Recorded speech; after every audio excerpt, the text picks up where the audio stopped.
Good morning बच्चों, एनआरपीएस की online classes में आपका स्वागत है।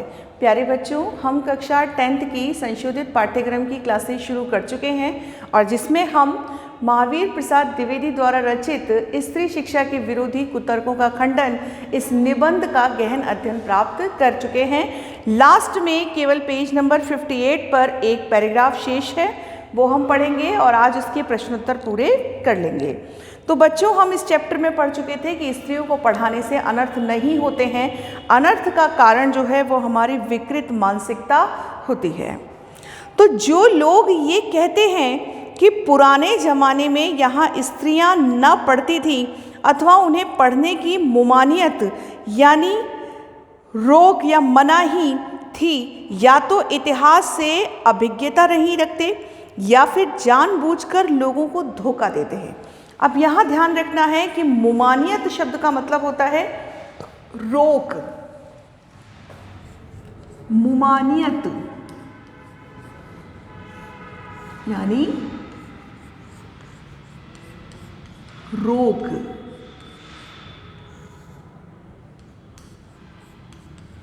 ये बच्चों उर्दू शब्द है, रोक या मनाही। ये उर्दू भाषा का शब्द है। तो या तो जो लोग ये कहते हैं कि पुराने ज़माने में स्त्रियां ना तो पढ़ती थी, ना ही उनको आगे बढ़ने की किसी प्रकार से परमिशन दी जाती थी, ये बात वो लोग बोलते हैं जो इतिहास के बारे में सही जानकारी नहीं रखते हैं, या फिर वो जानबूझकर लोगों को धोखा दे रहे हैं। मतलब जानकारी होते हुए भी आप लोगों को भ्रमित करना चाहते हैं, आप लोगों को धोखा देना चाहते हैं कि वो स्त्रियों को आगे ना बढ़ने दें। समाज की दृष्टि में ऐसे लोग दंडनीय हैं, क्योंकि स्त्रियों को निरक्षर रखने का उपदेश देना समाज का अपकार और अपराध करना है, समाज की उन्नति में बाधा डालना है। अर्थात जो लोग ये कह रहे हैं कि स्त्रियों को पहले समय में नहीं पढ़ाया जाता था, वो लोग जानबूझकर ऐसा बोल रहे हैं क्योंकि या तो वो इतिहास नहीं जानते या फिर वो ये नहीं बताना चाहते कि स्त्रियों को पढ़ाने से कहीं ना कहीं उनके गृह सुख का नाश होता है। जो लोग ऐसी छोटी सोच रखते हैं बच्चों, वो छोटी सोच वाले लोग ही ऐसी बातें करते हैं। तो समाज की उन्नति में वो लोग बाधा डाल रहे हैं ऐसा बोलकर। क्यों? क्योंकि ऐसा बोलने से बाधाएं उत्पन्न होती हैं, क्योंकि स्त्रियों के संदर्भ में ऐसा कहना कि स्त्रियों को नहीं पढ़ाना चाहिए उनकी छोटी सोच को प्रकट करता है। शिक्षा बहुत व्यापक शब्द है, उसमें सीखने योग्य अनेक विषयों का समावेश हो सकता है। पढ़ना लिखना भी उसी के अंतर्गत है। इस देश की वर्तमान शिक्षा प्रणाली अच्छी नहीं है। इस कारण यदि कोई स्त्रियों को पढ़ाना अनर्थकारी समझे तो उसे उस प्रणाली का संशोधन करना या कराना चाहिए। खुद पढ़ने लिखने का दोष ना देना चाहिए। लड़कों ही की शिक्षा प्रणाली कौन सी बड़ी अच्छी है? प्रणाली बुरी होने के कारण क्या किसी की यह राय दी गई कि सारे स्कूल कॉलेज बंद कर दिए जाएं? अब बात यह है कि वही बात जो पहले भी इन्होंने कही थी, वही बात इन्होंने रिपीट करके कही है कि जो लोग ये कहते हैं कि स्कूल कॉलेज बंद कर देने चाहिए। स्कूल कॉलेज क्यों बंद कर देने चाहिए? क्योंकि स्त्रियों को पढ़ाने से अनर्थ होते हैं। तो महावीर प्रसाद द्विवेदी का ये कहना है कि जब स्त्रियों को पढ़ाने से अनर्थ होते हैं तो पुरुषों को भी पढ़ाने से अनर्थ होते हैं, क्योंकि आपराधिक गतिविधियों में सबसे ज़्यादा तो पुरुष ही होते हैं। तो यह वही बात कह रहे हैं कि शिक्षा बहुत व्यापक शब्द है, केवल किताब तक शिक्षा सीमित नहीं है। शिक्षा का अर्थ है एक ऐसा ज्ञान जो आपको पूरे समाज की, पूरे देश की या पूरे वर्ल्ड की जितनी भी आपकी जानकारी है उसका कोई भी और छोर नहीं होता, क्योंकि ज्ञान जो है उसकी तह तक कोई भी पहुंच नहीं सकता। ज्ञान जो है वो अथाह सागर है, जिसमें जितनी डुबकी लगाओ उतनी कम है। हमको नहीं पता कि ज्ञान कितना गहरा है। तो उनका कहना है कि शिक्षा तो बहुत व्यापक शब्द है, और जो लोग ये मानते हैं कि शिक्षा जो है केवल इसलिए दी जानी चाहिए कि हम 4 किताबें पढ़ लें, तो उसको शिक्षा नहीं कहते, वो एक खानापूर्ति है। शिक्षा जो है उसकी कोई सीमा नहीं होती, ज्ञान की कोई सीमा नहीं होती। अब ये कह रहे हैं कि आप अनर्थकारी मत कहो पढ़ने को कि उनके पढ़ने से अनर्थ होते हैं, बल्कि आप उसमें संशोधन कीजिए।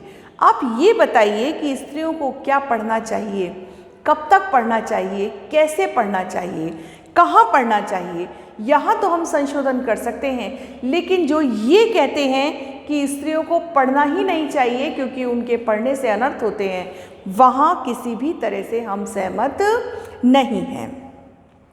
प्रणाली बुरी होने के कारण क्या किसी को यह राय दे दी जाए कि सारे स्कूल कॉलेज बंद कर दें? यदि समाज में कोई चाल गलत है तो क्या हमें समाज के स्कूल कॉलेज बंद कर देने चाहिए? नहीं, उसमें सुधार करना चाहिए। यदि आज हमसे कोई गलती हो जाती है तो हम उसे सुधारते हैं, यदि कोई काम गलत हो जाता है तो उसको सुधारा जाता है। कोई भी समस्या जब बनती है तो उसका समाधान पहले से होता है, बस हमें ढूंढना होता है।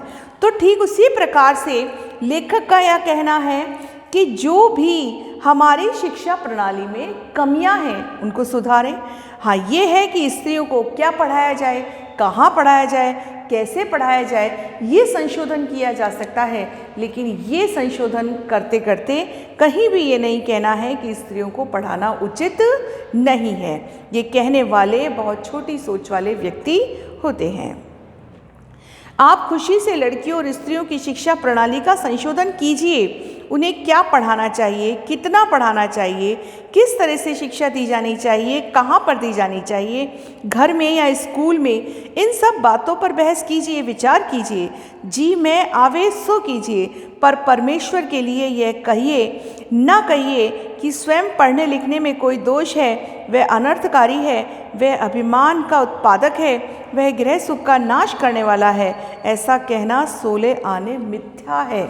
मिथ्या का मतलब होता है झूठ, अर्थात किसी भी प्रकार से ये बात जो है वो सत्य नहीं है कि स्त्रियों को पढ़ाने से अनर्थ होते हैं। तो ये बात लेखक ने क्या कही है कि ये मिथ्या है, झूठ है, असत्य है। अब बात ये आती है बच्चों कि अपकार। अपकार का मतलब है अहित।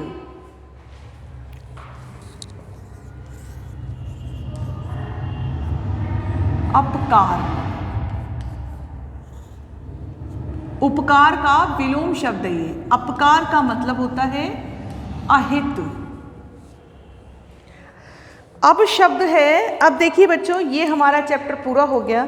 इस पूरे चैप्टर से जो हमारा निष्कर्ष निकला वो निष्कर्ष ही अंत में दिया गया है। और वो निष्कर्ष क्या है? वो निष्कर्ष ये है कि पढ़ाने से ना अनर्थ होते हैं, ना किसी प्रकार से स्त्रियों में अभिमान की गुंजाइश रहती है, ना किसी कारण से वो गृह सुख का कारण बन जाता है। और किसी भी प्रकार से जो लोग ये कहते हैं कि स्त्रियों को पढ़ाने से हमारे समाज में जो विकास है उसकी गति रुक जाती है, तो वो बिल्कुल ही मिथ्या बोलते हैं। तो यहाँ लेखक ने जो बात कही है, इस बात को हमें पूरी तरह से स्वीकार करना है कि लेखक ने जो कहा है उन तर्कों को मानना है कि किसी भी प्रकार से स्त्रियों को पढ़ाने से अनर्थ नहीं होते हैं। अब बच्चों हम शुरू करते हैं अपने प्रश्नोत्तर। अब देखिए, जो प्रश्नोत्तर हैं उनमें जो टिक द करेक्ट है उनको आप लगाते जाइए, छोटे आंसर मैं बोलती जाऊंगी। महावीर प्रसाद द्विवेदी ने किस पत्रिका का संपादन किया था? सरस्वती पत्रिका। शकुंतला ने किस ग्रंथ में श्लोक कहा था? प्राकृत में कहा था। बौद्ध धर्म के त्रिपिटक ग्रंथ की भाषा क्या है? प्राकृत।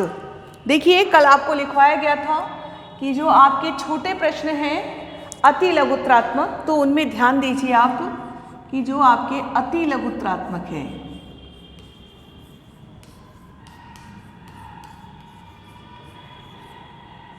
अति लघुत्रात्मक में पहले का उत्तर है प्राकृत भाषा। उत्तर नंबर 1, प्राकृत भाषा। त्रिपिटक ग्रंथ जो है वो प्राकृत भाषा में लिखे गए हैं, जो उस समय सबसे ज़्यादा सर्वसाधारण की बोलचाल की भाषा थी। रुक्मणी हरण की कथा कहाँ मिलती है? तो रुक्मणी हरण की कथा जो है बच्चों वो कहाँ मिलती है? देखिए पेज नंबर मैं आपको निशान लगवाती हूँ, बहुत ध्यान से आप इसको लगाइए। पेज नंबर 56 पर आपका जो ऊपर से तीसरा पैराग्राफ है उसमें 8वीं लाइन पर लिखा हुआ है श्रीमद् भागवत। कहाँ है? श्रीमद् भागवत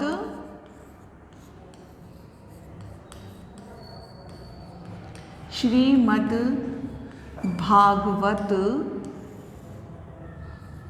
दशम स्कंध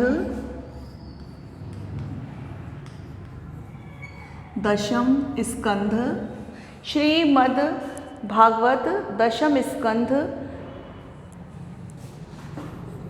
के उत्तरार्ध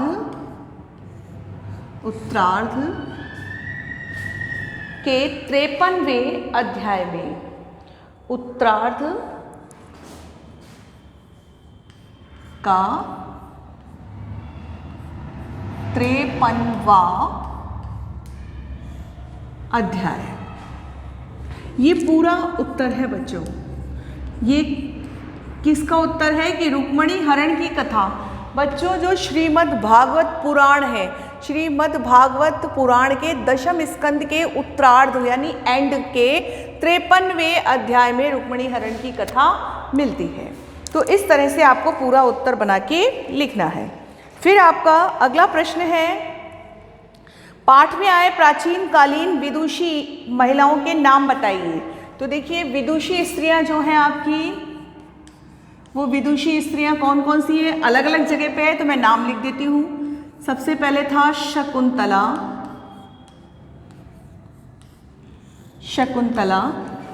सीता,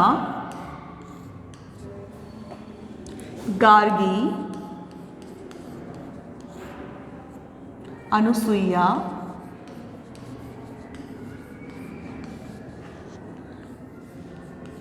मैत्रेयी, भारती। इस तरह से शकुंतला, सीता, गार्गी, अनुसुईया, मैत्री, भारती ये सब जो थी विदुषी स्त्रियां थी। फिर है शकुंतला ने दुष्यंत को दुर्वाक्य क्यों कहे थे?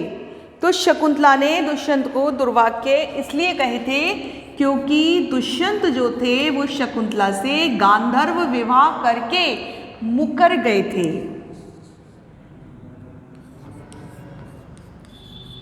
दुष्यंत शकुंतला से गांधर्व विवाह करके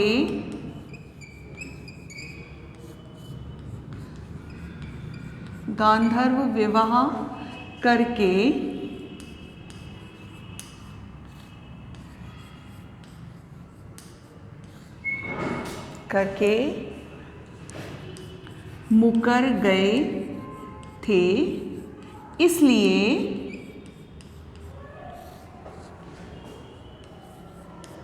शकुंतला ने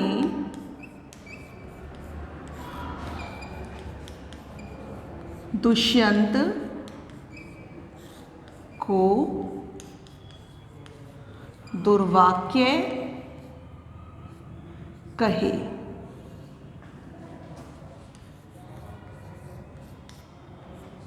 मतलब दुष्यंत शकुंतला से गांधर्व विवाह करके मुकर गए थे। और बच्चों ये कई बार आ चुका है प्रश्न, मुकर गए थे इसलिए शकुंतला ने दुष्यंत को दुर्वाक्य कहे।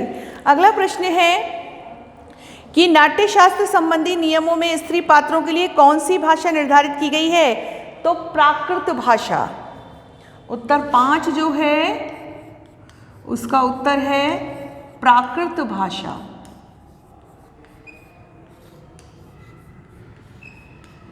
प्राकृत भाषा। तो बच्चों ये छोटे छोटे प्रश्न जो हैं वो बीच में ढूंढने पड़ते हैं। आप बड़े प्रश्न जो हैं वो मैं आपको निशान लगवाऊंगी, उनको बहुत अच्छे से ध्यान से समझिए और सुनकर उनको समझने की कोशिश कीजिए। नाटकों में स्त्री द्वारा प्राकृत बोलना उनके अनपढ़ होने का प्रमाण नहीं है, स्पष्ट कीजिए। अब ये बात देखिए आपके पेज नंबर कहाँ लिखी है, आप पेज नंबर खोलिए 55। और 55 में देखिए नीचे से दूसरा पैराग्राफ, जिस समय आचार्यों ने नाट्य शास्त्र संबंधी नियम बनाए थे उस समय सर्वसाधारण की भाषा संस्कृत ना थी, प्राकृत थी। चुने हुए लोग ही संस्कृत बोलते या बोल सकते थे। इसी से उन्होंने उनकी भाषा संस्कृत और दूसरों की भाषा प्राकृत रखी थी। अर्थात नाटकों में स्त्रियों द्वारा प्राकृत भाषा बोलना उनके अनपढ़ होने का प्रमाण नहीं है, क्योंकि उस समय सर्वसाधारण की भाषा क्या थी? प्राकृत ही थी। समझ में आ गया बच्चों? तो ये आपके इस प्रश्न का उत्तर है 55 पर नीचे से दूसरा पैराग्राफ, उसको बनाकर लिखना है तरीके से। यह सारा दुराचार स्त्रियों के पढ़ाने का ही कुफल है। पंक्ति में निहित व्यंग को स्पष्ट कीजिए। अब बात करते हैं बच्चों की जो पंक्ति में निहित व्यंग है, तो ये पेज नंबर किस पे आया है? आपका लघुत्रात्मक दूसरा प्रश्न ये है पेज नंबर 56 पे ऊपर से दूसरा पैराग्राफ। इसमें यह बात आई थी कि सारा कुफल स्त्रियों को पढ़ाने का ही है। तो यहाँ ये बात है कि निहित व्यंग क्या है, तो क्या लिखना है आपको? ये पैराग्राफ नहीं लिखना है, आपको समझना है कि अत्रि की पत्नी पत्नी धर्म पर व्याख्यान देते समय घंटों पांडित्य प्रकट करके गार्गी बड़े बड़े ब्रह्मवादियों को हरा देती थी। मंडन मिश्र की पत्नी ने सधर्मचारिणी जो थी उन्होंने शंकराचार्य के छक्के छुड़ा दिए थे। ऐसे महान विदुषियों की नाम आते ही जो हमारे अहंकारी पुरुष प्रधान समाज के लोग हैं उन लोगों को वो स्त्रियां बर्दाश्त नहीं होती हैं, सहन नहीं होती हैं और वो पीड़ित होकर उनके लिए बिना मतलब की बातें करने लग जाते हैं। तो यहाँ ये बात कही गई है कि पुरुष प्रधान समाज के जो लोग हैं वो लोग ऐसी बातें करके ये बताते हैं कि किस तरह से उनका अहंकार, उनका अहम यहाँ प्रकट होता है। अर्थात पुरुष प्रधान समाज के अहंकार का, उनके छोटे मानसिकता का यहाँ व्यंग दर्शाया गया है। द्विवेदी जी ने स्त्री शिक्षा के समर्थन में कौन कौन से तर्क दिए? अब देखिए, शुरू में उन्होंने तर्क दिए थे कि स्त्रियों को पढ़ाने से अनर्थ नहीं होते, उन्हें पढ़ाना चाहिए। स्त्रियों को पढ़ाने से गृह सुख का नाश नहीं होता है, उन्हें पढ़ाना चाहिए। स्त्रियां जब विकसित होती हैं तो समाज विकसित होता है।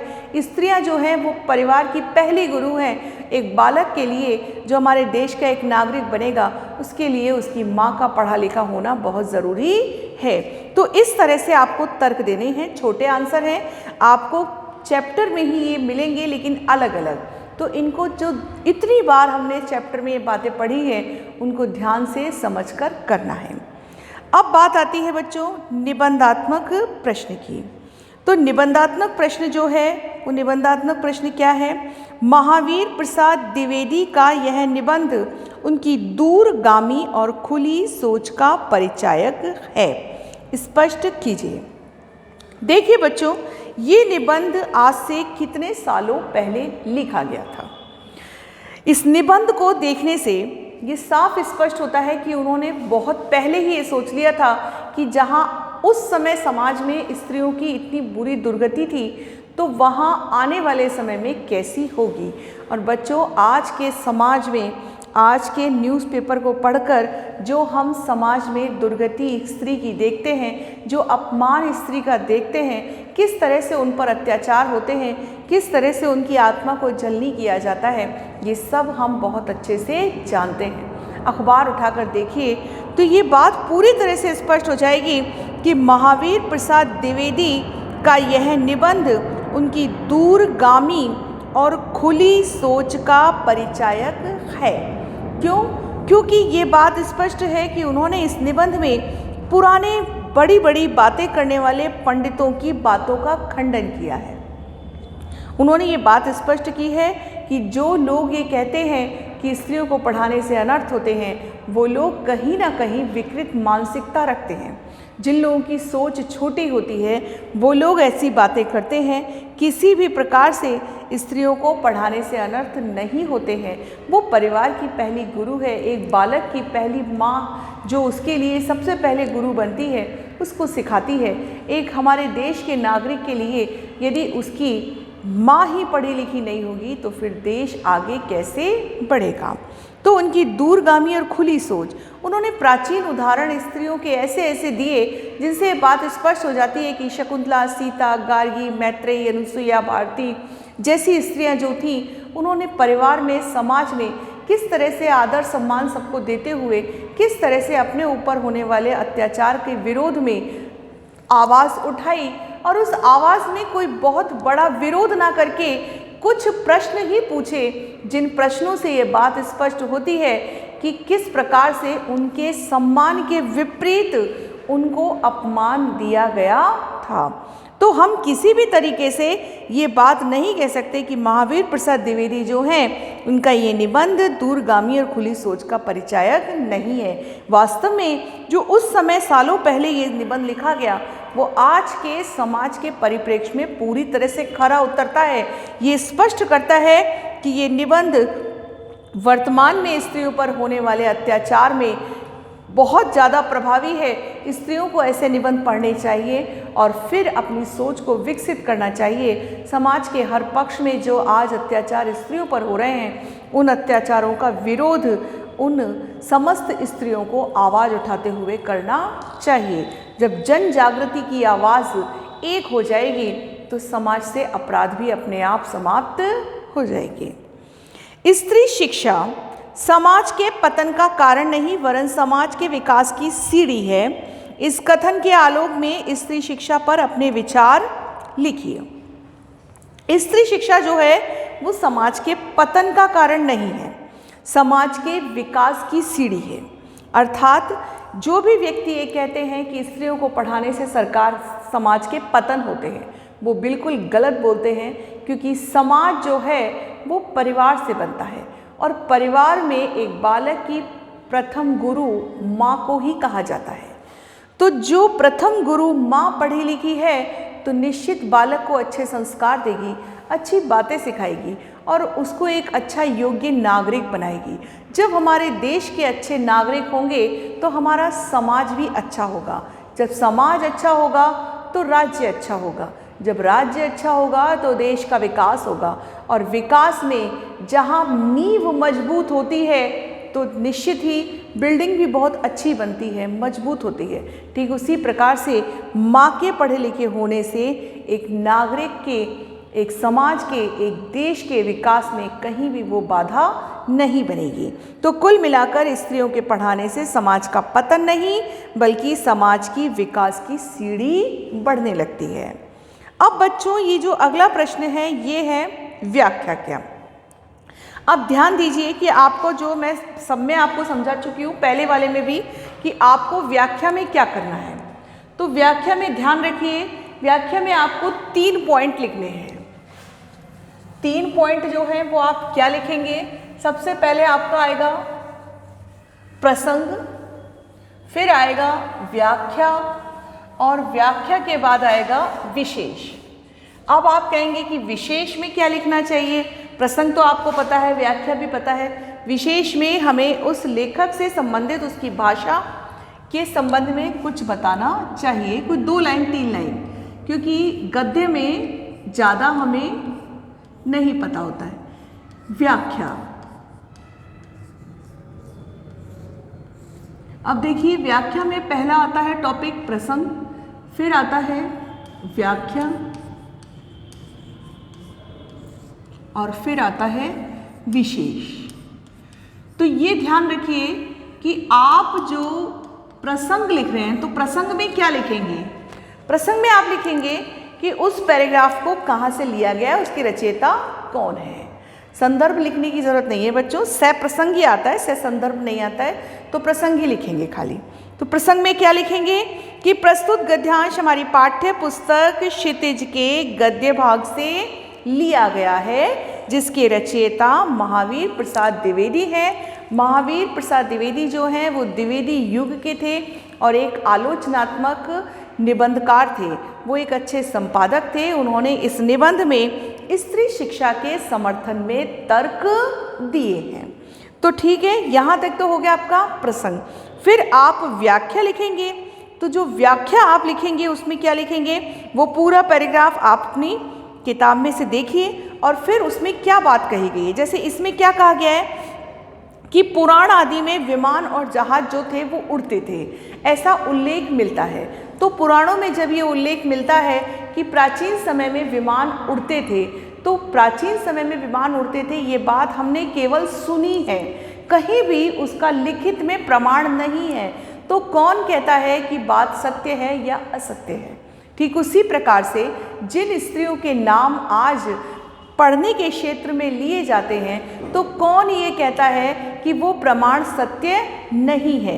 इसलिए यहाँ पर ये उदाहरण जो विमानों और जहाज़ों का दिया गया है वो बिल्कुल सही है, क्योंकि जैसे विमान और जहाज़ के संदर्भ में कही गई बातों का कोई लिखित प्रमाण नहीं है, ठीक उसी प्रकार से स्त्रियों का प्रमाण न होने पर भी उनको सत्य मान लेना चाहिए, क्योंकि सबके लिखित प्रमाण नहीं होते हैं। हम जो बातें सदियों से सुनते आ रहे हैं उनको सत्य मानते हैं। हर किसी ने राम को और सीता को नहीं देखा है, लेकिन वो हमारे परिवार के आदर्श हैं और हमारे राष्ट्र में उनको पूजा जाता है। तो भगवान के नाम पर चाहे किसी भी दृष्टि से, चाहे किसी भी सोच से जो चीज़ चली आ रही है उसको छोड़ना नहीं चाहिए। तो यहाँ अब इतनी व्याख्या लिखने के बाद में आप विशेष लिखेंगे। अब ये ध्यान रखेंगे कि गद्य भाग में विशेष में ना तो अलंकार आता है, ना समास आता है, ना आपको प्रत्यय उपसर्ग वगैरह बताने हैं, केवल 2 पॉइंट लिखने होते हैं। एक तो दोबारा से आप लेखक का संक्षिप्त परिचय दें कि लेखक जो है वो आलोचनात्मक निबंधकार के रूप में महावीर प्रसाद द्विवेदी ने निबंध यहाँ प्रस्तुत किया है, और निबंध की जो भाषा है वो आलोचनात्मक शैली है। बस 2 पॉइंट आपको विशेष में लिखने हैं। पद्य भाग में विशेष ज़्यादा बनते हैं, गद्य में ज़्यादा विशेष लिखने की अनिवार्यता नहीं होती है। तो बच्चों, आज हमने हमारा ये चैप्टर जो है पूरा कर लिया है। अब इस चैप्टर में आपको ये सारे प्रश्न एक साथ करने की ज़रूरत नहीं है, क्योंकि काफ़ी सारे प्रश्न हैं। इनको धीरे धीरे आप अपनी कॉपी में कर लेंगे, और करते हुए इनको साथ के साथ याद भी करना है, क्योंकि आपको पहले लेक्चर में ही मैंने बता दिया था कि आपके दिसंबर के आखिर में हाफ ईयरली एग्ज़ाम होंगे, और उनके लिए आपको पूरी तरह से तैयार रहना है। किसी भी तरीके से अपने एग्ज़ाम को आपको हल्के में नहीं लेना है, क्योंकि एग्ज़ाम अब अनिवार्य है। हर स्कूल के एग्ज़ाम चालू होंगे, तो आपको एग्ज़ाम में सम्मिलित होने के लिए अपनी पूरी तरह से पढ़ाई करनी है, अच्छे से अध्ययन घर पे करना है, और फिर एग्ज़ाम के आधार पर ही आपके सत्रांक भी तैयार होंगे।